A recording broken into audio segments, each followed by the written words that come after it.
A ironias do destino, né? A Carla Zambelli, ela tentou ajudar tanto, mas tanto, o então presidente Bolsonaro, que ajudou a cavar a sepultura dele nas eleições, né? Porque aquele episódio aqui em São Paulo da arma, até os bolsonaristas dizem que foi péssimo, foi um tiro no pé da campanha do Bolsonaro na reta final das eleições. Essa situação do hacker agora bota o ex-presidente da República numa investigação seríssima da Polícia Federal, mais uma. Então, a Carla Zambelli para o Bolsonaro, na verdade, só trouxe prejuízo em vez de dividendo, né?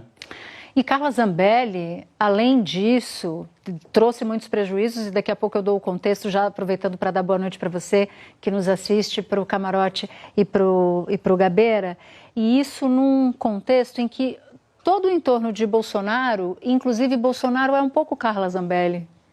Né? Eles têm, é um perfil comum.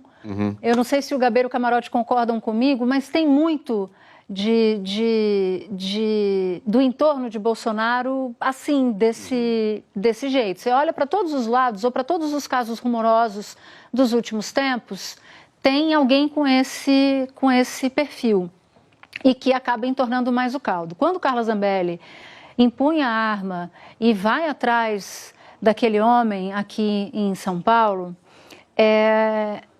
a campanha de Bolsonaro fez pesquisa imediatamente, que eles vão fazendo os chamados trackings, né? Diários, né? São as pesquisas por telefone. Aquele momento foi considerado um declínio forte na campanha, um abalo naquele dia, exatamente naquele dia. Assim como Roberto Jefferson recebendo a bala, granada, policiais da Federal que foram ali cumprir uma ordem judicial. Assim como o Daniel Silveira em vários episódios e por aí vai, né? Mas Zambelli e Roberto Jefferson foram dois casos muito emblemáticos naquela reta final da eleição. É exagero dizer que foi por causa de Carla Zambelli que Bolsonaro perdeu a eleição? Porque é difícil de medir. Não dá para dizer que foi por causa de Zambelli ou de Roberto Jefferson que Bolsonaro perdeu a eleição. Até porque essa seria uma eleição muito difícil para Bolsonaro se Bolsonaro não tivesse despejado a quantidade de dinheiro que despejou para conseguir viabilizar a sua eleição. Mas a gente está hoje tratando de dois casos muito emblemáticos.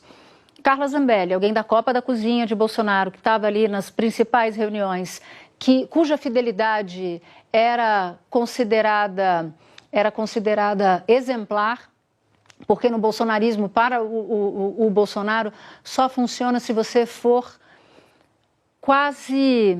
Não é nem fidelidade, a fidelidade acho que são para os seres mortais.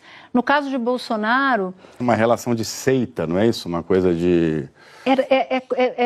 quase... tem um fanatismo aí, isso, né? Fanatismo, exatamente. Exatamente. É meio por aí, né? E muitos bolsonaristas são assim em relação a Bolsonaro, né? Pelo menos eles se mostram assim, não dá para entrar dentro da cabeça deles. Mas tanto no caso da Zambelli, quanto no caso do hacker, porque a história acaba sendo a mesma, ela acabou proporcionando para Bolsonaro um declive naquele momento da campanha, como eu dizia, mas ela também acaba proporcionando que Bolsonaro, se for verdade o que o hacker está dizendo, o caso que liga mais proximamente Bolsonaro a atentados golpistas contra a democracia.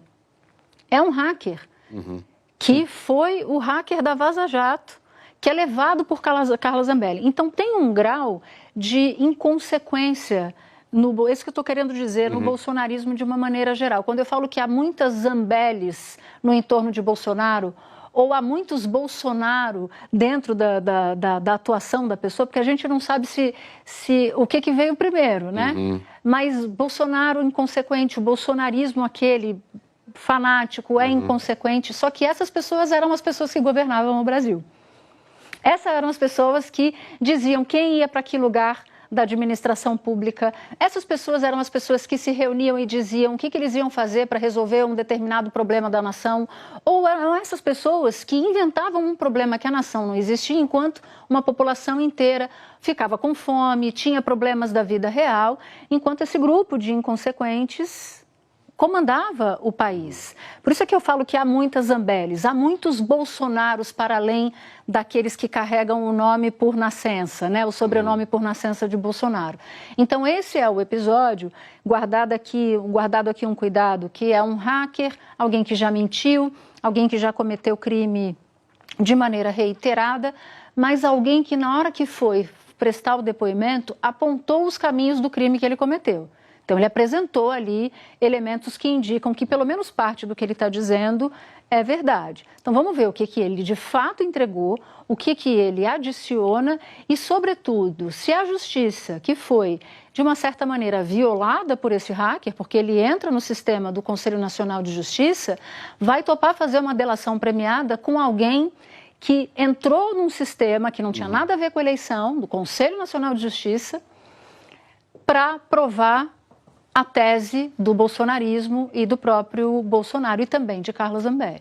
Agora, em tese, ele aponta mais fraca, né, Natuza? Porque a gente está falando de um ex-presidente da República, de uma deputada federal, ele é um hacker que vai agora na PF, que depõe, que diz que foi isso que aconteceu, quer dizer, ele teria que ser muito louco para fazer isso no sentido de prestar, né, falsidade ideológica, falsa comunicação de crime, porque é invasão de sistema da justiça, diz que recebeu quase 40 mil reais. Então, assim, ele vai à Polícia Federal hoje com uma série de elementos em que ele vai ter que, obviamente, assumir isso daqui para frente. Então, quero crer que para a investigação é algo que vai estar, de certa forma, sacramentada essa trama toda aí, e agora é só ir fechando as pontas. A gente foi atrás da deputada Carla Zambelli e a defesa dela divulgou uma nota agora há pouco em que diz que só vai se manifestar depois de ter absoluto conhecimento aí, integral do conteúdo, portanto, dessa investigação, do que disse o hacker Walter Delgatti. E a defesa diz que isso ainda não aconteceu, ou seja, não teve acesso a nada. Rechaçou aí acusações de prática de conduta ilícita e imoral por parte da parlamentar e negou também qualquer tipo de pagamento feito ao hacker. Vamos então aguardar aí as cenas dos próximos capítulos, porque ainda tem muita água para correr debaixo dessa ponte, desse escândalo envolvendo a deputada, o hacker e o ex-presidente da República.